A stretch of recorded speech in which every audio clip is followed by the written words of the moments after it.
Tuhandete aastate jooksul on enamik inimesi unistanud vaid ühest asjast: elada kauem ja kui võimalik, elada igavesti.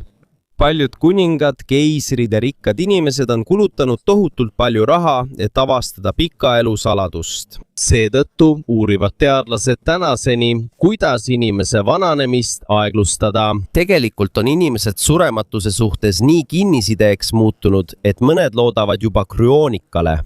See on protsess, kus surnud inimese keha külmutatakse, lootuses, et kunagi tulevikus, kui tehnoloogia on arenenum, saab neid taas ellu äratada. Aga mis siis, kui vastus surematusele peitub loomades ja looduses? Tegelikult on see tõsi. Sest on juba loomi, kes teevad asju, mida inimesed veel ei suuda. Tegelikult on maailmas olendeid, kes seda suudavad, kes elavad juba üle 100 aasta. Mõned neist peaaegu ei vanane üldse. Aga mis loomad need on? Kas on võimalik nende võimeid inimestel üle kanda? Ja just seda me hakkamegi uurima. Aga enne kui me arutelu alustame, palun ma sinut ühe meeldimise ja palun telli ka meie kanal. See on meile sisuloojatele väga suureks abiks. Nii et alustame. Esimene meie nimekirjas on loom, keda võib leida Galapagose saartelt. See on Galapagos hiidkilpkonn. Galapagos saared asuvad Vaikses ookeanis Ecuadori lääneosas Lõuna-Ameerikas. Rohkem kui 400 aastat tagasi kirjutasid esimesed maadeavastajad sellest saarest ja üks esimesi loomi, keda nad saarel märkasid, oli hiiglaslik kilpkonn, kes seal ringi liikus. See ei ole tavaline kilpkonn. Mõned neist elavad üle 100 aasta. On ka neid, kes elavad rohkem kui 150 aastat. Teisisõnu on kilpkonni, kes elavad kauem kui 3 või 4 inimpõlve. Seetõttu on teadlased juba ammu mõelnud ühele küsimusele. Miks nad elavad nii kaua? 2022 aastal viisid teadlased läbi ühe suurima loomade vananemist käsitleva uuringu. Nad uurisid paljusid roomajate ja kahepaiksete liike erinevatest maailma paikadest. Ja nad märkasid üht asja. Kilpkonnad kuuluvad nende loomade hulka, kes vananevad kõige aeglasemalt.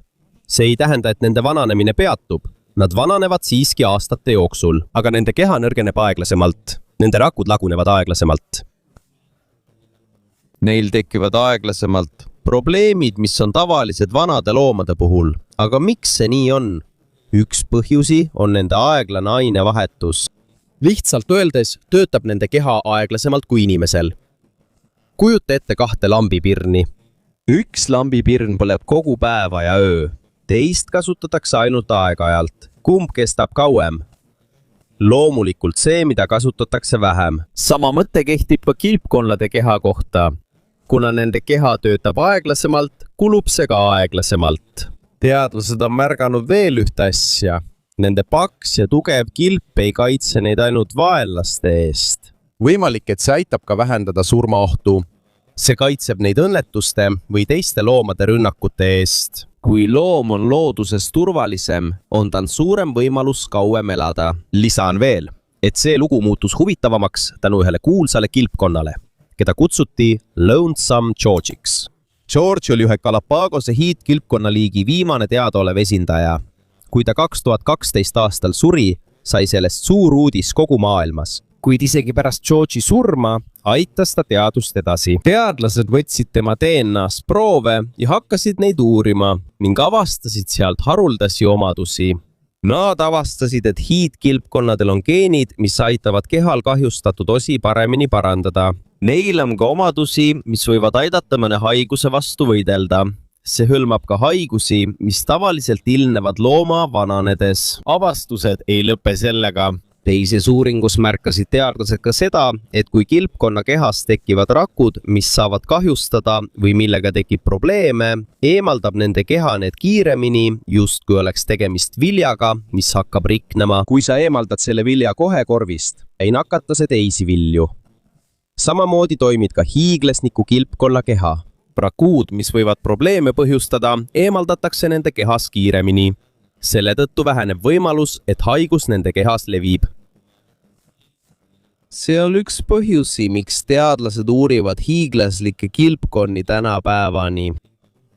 sest nende kehas võivad peituda saladused, mis aitavad paremini mõista, miks loomad vananevad ja kuidas oleks võimalik hoida keha tervena pikema aja jooksul. Aga isegi kui Galapagose hiiglaslik kilpkonn on imetlusväärne, ei ole see siiski meie nimekirjas kõige pikema elueaga. Liigume edasi järgmise juurde. Külmas ja pimedas Arktika merepõhjas elab üks loom, kes näib olevat pärit teisest ajastust. See liigub aeglaselt, on vaikne, suur ja võib-olla isegi vanem kui paljud tänapäeval tuntud riigid. See on Gröönimaa hai. See on üks maailma kõige salapärasemaid haisid.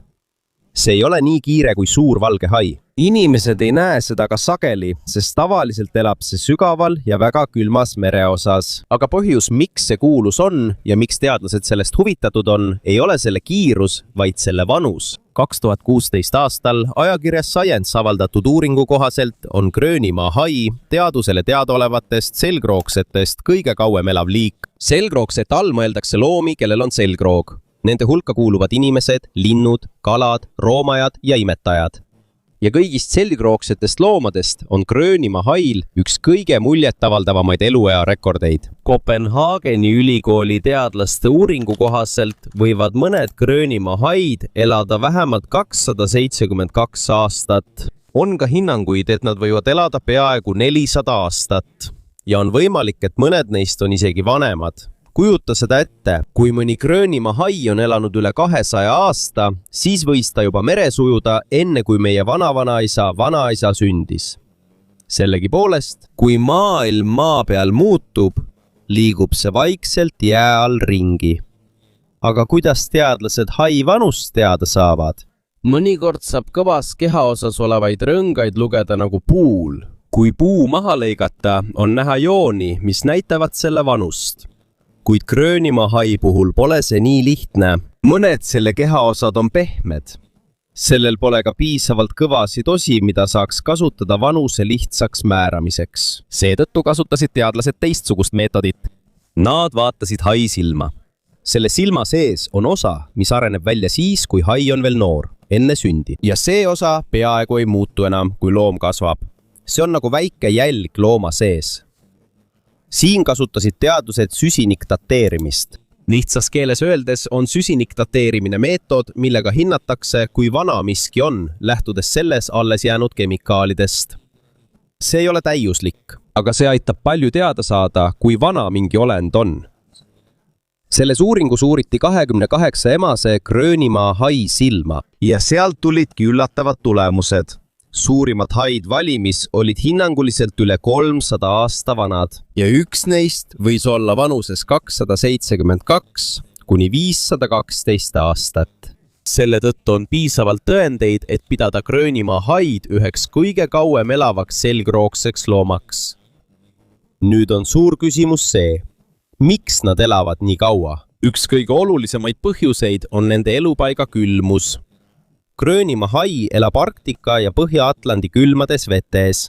Sellistes kohtades liiguvad paljud asjad väga aeglaselt. Liikumine on aeglane, kasvamine on aeglane, energia kasutamine on aeglane ja kui keha töötab aeglaselt, kulub see ka aeglasemalt. See on nagu mobiiltelefon. Kui sa kasutad seda terve päeva mängimiseks, saab aku kiiresti tühjaks ja telefon läheb kiiresti kuumaks. Aga kui kasutad seda vähe, kestab see kauem. Sama põhimõte kehtib ka Gröönimaa hai keha puhul. Selle ainevahetus on väga aeglane. Ainevahetus tähendab seda, kuidas keha kasutab energiat. Kui ainevahetus on kiire, kasutab keha energiat kiiresti. Kui ainevahetus on aeglane, kasutab keha energiat aeglasemalt. Gröönimaa hai puhul töötab keha väga aeglaselt. Seetõttu kasvab ta ka aeglaselt. Sellest hoolimata on mõned Gröönimaa haid, kes kasvavad üle 5 meetri pikkuseks. On hinnatud, et mõned võivad kasvada kuni 7 meetrini. See on nagu näha haid, mis on sama pikk kui väike paat. Kuid isegi kui see on suur, ei ole see kiire. Tegelikult on Gröönimaa hai tuntud kui üks aeglasemaid haisid. Uuringute kohaselt on selle kiirus alla 3 kilomeetri tunnis. See on isegi aeglasem kui inimese tavaline kõndimiskiirus. Kuid nende maailmas ei pea alati kiire olema. Pimedas ja külmas meres on oluline energiat säästa ja see ongi üks nende võimalikest saladustest. Elu on aeglane. Kasvamine on aeglane. Vananemine on aeglane. 2024 aastal esitleti eksperimentaalbioloogia seltsis uut uuringut Gröönimaa hai ainevahetuse kohta. Teadlaste sõnul uurisid nad mõne Gröönimaa hai lihasproove. Nad vaatasid, kas teatud ensüümide aktiivsus muutub, kui hai vananeb. Ensüümid on nagu väikesed abilised kehas. Need aitavad kaasa kehaprotsesside toimimisele, näiteks energia kasutamisele. Paljudel loomadel muutuvad need protsessid valanedes, kuid Gröönimaa hail märkasid teadlased, et muutused ei ole nii suured. Lihtsamalt öeldes, isegi kui hai vananeb, jäävad mõned kehafunktsioonid stabiilseks. See ongi põhjus, miks nad on selle looma vastu eriti huvitatud. Sest enamikul loomadel keha nõrgeneb vananedes märgatavalt. Aga Gröönimaa hail näib kehasüsteemide nõrgenemine toimuvat aeglasemalt. See ei tähenda, et Gröönimaa hai oleks surematu. Ta sureb ikkagi. See võib surra haiguse, õnmetuse, nälja, keskkonnamuutuste või inimeste püügitegevuse tõttu. Aga vananemise osas on selle loomaga teistsugune olukord. Selle keha tundub olevat seatud väga aeglasele režiimile. Kui teised loomad kasvavad kiiresti ja vananevad kiiresti, siis Gröönimaa hai liigub ajas justkui aeglaselt edasi. Veel üks põhjus, miks seda on raske uurida, on selle elupaik. Sügavat ja jäist merd ei ole lihtne külastada. Gröönimaa haid ei nähta ka sageli nende loomulikus keskkonnas. Seetõttu on inimestel siiani selle kohta vähe teadmisi. Paljud varasemad teadmised nende kohta pärinevad püütud haidest. Varem püüti Gröönimaa haid nende maksaõli pärast. Varem püüti neid palju rohkem, eriti enne aastat 1960. Tänapäeval on selline püük mõnes kohas piiratud, kuid inimtegevusel on nende populatsioonile siiski mõju. Ja siin muutub asi tõsiseks. Kui loom vajab paljunemiseks üle 100 aasta, siis kui nende arv väheneb, taastub see väga aeglaselt. Mõned uuringute kohaselt võib Gröönimaa hai suguküpseks saamine võtta väga kaua aega. On hinnatud, et see võib kesta üle 100 aasta. Ja kui loom kasvab aeglaselt, siis tavaliselt kasvab ka nende populatsioon aeglaselt. See tähendab, et kui neid püütakse palju, ei taastu nende arvukus kiiresti. See on põhjus, miks nende uurimine on väga oluline. Mitte ainult sellepärast, et tahame teada, miks nad elavad kaua, vaid ka sellepärast, et peame mõistma, kuidas neid kaitsta. Sest kui need loomad kaovad, kaob ka elav tõend looduse ainulaadsest viisist vananemise vastu võitlemisel. Gröönimaa hai ei ole merekoletis. Ta ei ole ka lihtsalt tavaline hai. Ta on meeldetuletus, et maailmas on veel saladusi, mida me täielikult ei mõista. Merepinnal muutub maailm kiiresti. On riike, mis kokku varisevad, on sõdu, mis algavad ja lõppevad, on põlvkondi, kes sünnivad ja kaovad. Aga külma Arktika vee all ujub üks hai aeglaselt ringi. Vaikselt, aeglaselt ja kannab endas üht teaduse suurimat küsimust. Mis siis, kui pika elu saladus ei seisne mitte kiiruses, vaid aegluses? Nüüd arutame meie nimekirja järgmist eset. Seda nimetatakse mustaks koralliks.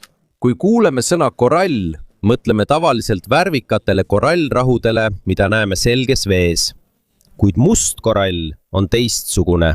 Tegelikult ei ole see väljastpoolt üldse musta värvi.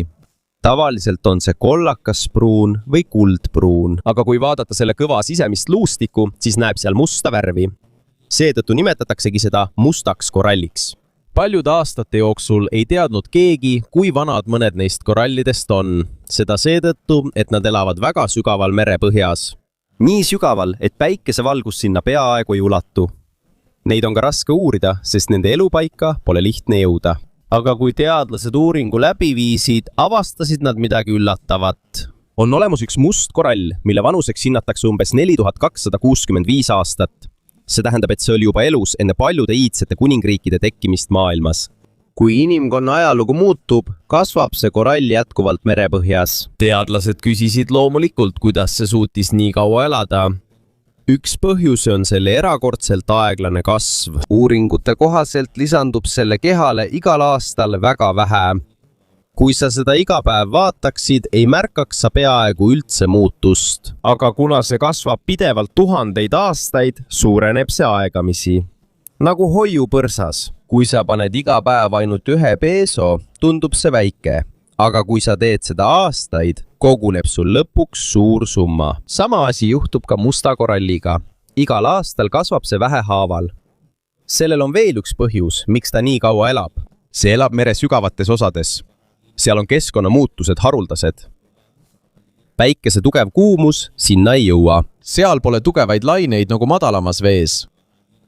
ja inimesed häirivad seda harva. Lihtsamalt öeldes on selle elupaik vaiksem ja turvalisem. See ei sõltu ka päikesevalgusest, et ellu jääda. Selle asemel hangib see endale väikseid toiduosakesi, mis vees hõljuvad. Just või ootaks lihtsalt, et toit mööda ujuks. Seetõttu suudab see ellu jääda isegi ookeani väga pimedates osades. See on põhjus, miks must korall on teadlaste jaoks nii oluline. See näitab, et maailmas on olendeid, kes suudavad väga kaua elada tänu aeglasele kasvule ja stabiilsele keskkonnale. Praegu on see üks vanimaid loomi, mille teadus on avastanud, kuid isegi 4000 aastat ei ole meie nimekirjas kõige muljetavaldavam rekord. Sest on veel üks olend ookeanis, keda peetakse sellest veelgi vanemaks. Ja mis kõige üllatavam, tal ei ole aju, tal ei ole südant ega silmi. Kuid ta võib olla üks vanimaid elusolendeid kogu planeedil. Ja see on Antarktika klaassvamm, mida kutsutakse ka hiiglaslikuks vulkaansvammiks. Seda võib leida külmades ookeanides Antarktika ümbruses. See võib kasvada üle 1 meetri laiuseks ja peaaegu 2 meetri kõrguseks. Kuid mitte selle suurus ei ole põhjus, miks see on teadlaste seas kuulsaks saanud. Kõige rohkem räägitakse selle elueast. Paljude aastate jooksul on teadlased püüdnud välja selgitada, kui vanad need svammid on. See ei ole lihtne ülesanne. Neil ei ole puudele omaseid rõngaid. Samuti puuduvad neil selged märgid, mida saaks aastate kaupa kokku lugeda. Seetõttu kasutasid teadlased erinevaid mudeleid ja arvutusi, et hinnata nende vanust. Mõned uuringud on pakkunud, et osa neist käsnadest võib olla üle 20 000 aasta vanad. On isegi hinnanguid, mis on sellest veelgi kõrgemad. Kuid mitte kõik teadlased ei nõustu selliste arvudega. On ka teisi teadlasi, kes ütlevad, et nende tegelik vanus võib olla väiksem, kuna meretaseme muutused minevikus on seda mõjutanud. Lihtsamalt öeldes käib endiselt arutelu täpse vanuse üle. Kuid üks asi on selge. Need käsnad elavad väga kaua. Seetõttu on paljudes uuringutes ettevaatlikum hinnang umbes 15 000 aastat ja isegi seda on raske uskuda. Miks nad siis nii kaua elavad? Üks põhjusi on nende äärmiselt aeglane elutempo. Kui võrrelda enamiku loomadega, siis käsnas ei juhtu 1 päeva jooksul peaaegu midagi. See ei aja toitu taga, sellel pole ka vaenlasi, kellega võidelda. Päevad läbi seisab see lihtsalt merepõhjas paigal, samal ajal kui vesi voolab läbi selle keha. Ja kui vesi läbi selle voolab, saab ta sealt oma toidu. See toimib nagu looduslik filter. See laseb vee oma kehast läbi. Seejärel võtab ta veest välja väikesed toiduosakesed, mis seal sees on. Selle süsteem on väga lihtne ja võib-olla on see üks põhjusi, miks tema elu nii kaua kestab. Klaassvammil on veel üks kummaline omadus. Tema kehas on väikesed osad, mis on tehtud ränidioksiidist. Ränidioksiid on ka üks materjalidest, mida kasutatakse klaasi valmistamisel. Seetõttu nimetataksegi seda klaassvammiks. Kui seda lähedalt vaadata, tundub nagu oleks tema sees väikesed klaasitükid. Need osad aitavad moodustada selle tugeva skeleti. Ja isegi kui svamm sureb, jääb selle skelett sageli merepõhja alles. Veel üks svammi eriline omadus on tema keha lihtsus. Sellel pole aju, pole südant, pole silmi ega ka tõelisi lihaseid nagu enamikul loomadel. Kuid hoolimata sellest suudab see siiski süüa. See võib kasvada suureks ja elada väga kaua. Nagu näha, ei ole pika eluea jaoks vaja keerulist keha. Mõnikord on lihtsam süsteem vastupidavam ja kestab kauem. On olemas veel üks klaassvammide liik, mida teadlased sageli uurivad. Seda nimetatakse Veenuse lillekorviks. See on tuntud selle poolest, et selle sees elavad väikesed krevetid. Kui krevetid on veel noored, suudavad nad käsna sisse pugeda. Aga kui nad kasvavad, väheneb nende võimalus käsnast välja pääseda. Seetõttu elavad nad tavaliselt kogu oma elu käsna sees kuni vanaduseni. See muutub nende eluaegseks koduks. Vastutasuks aitavad krevetid käsna seest puhastada. Nii saavad mõlemad olendid sellest kasu. Väga pikka aega on need käsnad olnud osa ookeani põhjast. Kui nad surevad, jääb neist alles nende skelett. Aja jooksul muutub see kohaks, kus saavad elada teised käsnad ja väikesed organismid. Lihtsalt öeldes, isegi pärast oma elu lõppu aitavad nad ikka veel teisi olendeid. praegu on Antarktika klaaskäsn üks teadusele teadaolevatest kõige kauem elavatest loomadest. aga isegi 15 000 aastat ei ole meie nimekirjas kõige erakordsem lugu. Sest järgmine olend ei ole lihtsalt pika elueaga. Teadlaste sõnul on sellel võime teha midagi, mida enamik loomi peaaegu kunagi ei suuda. Ja see on oma vananemise protsessi ümberpööramine. Ja nüüd liigume edasi loomani, kelle tõttu paljud inimesed kasutavad sõna surematu. See ei ole hai, see ei ole korall, see ei ole ka käsn. See on lihtsalt väike meduus. See on väga väike, isegi väiksem kui inimese küüs. Aga kõigist loomadest, kellest me oleme rääkinud, on sellel tõenäoliselt kõige erilisem võime. Seda nimetatakse surematuks meduusiks. Nüüd selgitame kohe ühe asja. Sõna surematu ei tähenda, et see ei saa kunagi surra. Seda võivad ikka veel süüa teised loomad. See võib ikka veel surra haiguse tõttu. See võib ikka veel surra, kui saab vigastada. Aga on üks asi, mida see suudab teha, mida peaaegu ükski teine loom ei suuda. See suudab naasta oma elutsükli varasemasse etappi. Lihtsalt öeldes, kui see satub tõsisesse probleemi, justkui lähtestab ta oma keha. Et sellest paremini aru saada, vaatame kõigepealt, kuidas enamik meduuse elab. Tavaliselt alustavad nad väga väikese organismina. Seejärel kasvavad nad. Nad saavad täiskasvanud meduusiks. Ja kui nende elu lõpp kätte jõuab, surevad nad. See on tavaline protsess. Kuid surematu meduus on teistsugune. Kui see saab vigastada, jääd nälga või kogeb tugevat stressi, ei lõpe selle elu kohe. Selle asemel algab üks kummaline protsess. Selle keha hakkab aeglaselt tagasi arenema varasemasse eluetappi.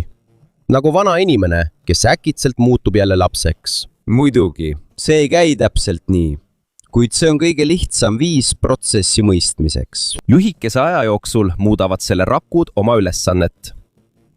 Ja selle asemel, et jääda täiskasvanud meduusiks, naaseb see oma elu nooremasse etappi. Pärast seda võib see uuesti kasvada ja taas täiskasvanud meduusiks saada. Ja kui õiged tingimused jälle tekivad, võib see protsessi korrata. See on põhjus, miks see loom on kogu maailmas kuulsaks saanud. Sest teoorias näib, et sellel pole vananemisel piire.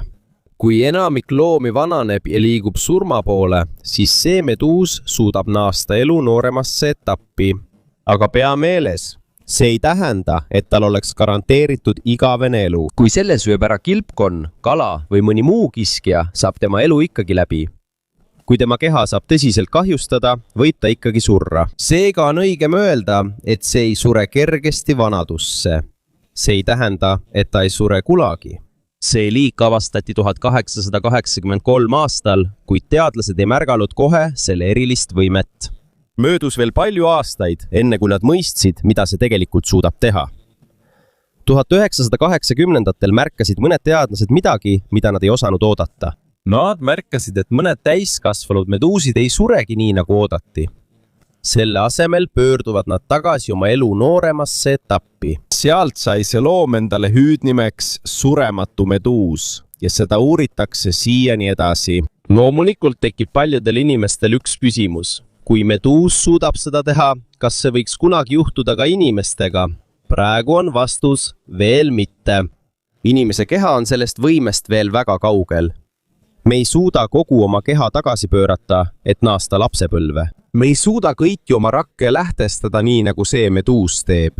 Kuid teadlased tunnevad selle vastu siiski huvi. Mitte sellepärast, et nad tahaksid inimest surematuks muuta, vaid sellepärast, et nad tahavad mõista, kuidas meduus suudab oma rakke muuta. Kui nad seda protsessi paremini mõistavad, võib see aidata vananemise, kahjustatud rakkude parandamise ja teatud haiguste uurimisel. Ja siin lõpeb üks kõige kummalisemaid rännakuid looduse maailmas. Alates hiiglaslikest kilpkonnadest, kes elavad üle 100 aasta, kuni Gröönimaa haini, kes võib olla elanud 100 aastaid. Alates mustast korallist, mis kestab 1000 aastaid, kuni käsnani, mis võib olla vanem kui paljud inimkonna ajaloo osad. Ja lõpuks näitas üks väike meduus neist kõigist kõige erilisemat võimet. Mitte kõige suurem, mitte kõige tugevam ega ka kõige targem, aga võib-olla siiski kõige targem, aga võib-olla kõige üllatavam. Sest kõigist loomadest, keda me näinud oleme, on see kõige lähemal millelegi, millest inimene on kaua unistanud. vananemisest pääsemisele. Ja see tuletab meile meelde, et elu kohta on veel palju, mida me ei tea. Sest mida rohkem teadus loodust uurib, seda enam näitab see, kui palju saladusi on meie planeedil veel peidus.